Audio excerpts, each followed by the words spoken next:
रुला रहा है सबको हंसाने वाला, अब नहीं है कभी लौट कर आने वाला, अब नहीं है कभी लौट कर आने वाला। हास्य व्यंग के जादूगर, संवेदनशील कलाकार, यश भारती सम्मान से सम्मानित लोकप्रिय कॉमेडियन राजू श्रीवास्तव जी का असमय निधन हृदय विदारक घटना है।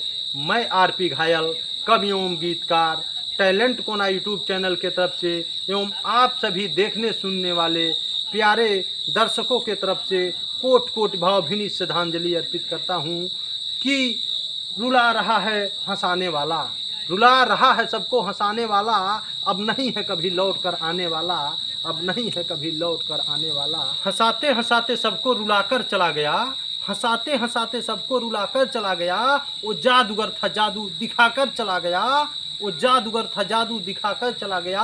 और जमाना याद रखेगा उस हर दिल अजीज बंदे को, जमाना याद रखेगा उस हर दिल अजीज बंदे को। वो राजू था राज जमा कर चला गया, वो राजू था राज जमा कर चला गया। खूब हंसा लिया अब रुलाऊंगा, खूब हंसा लिया अब रुलाऊंगा, मैं मर के भी बहुत याद आऊँगा, मैं मर के भी बहुत याद आऊँगा। रुला रहा है हंसाने वाला, रुला रहा है सबको हंसाने वाला, अब नहीं है कभी लौट कर आने वाला, अब नहीं है कभी लौट कर आने वाला।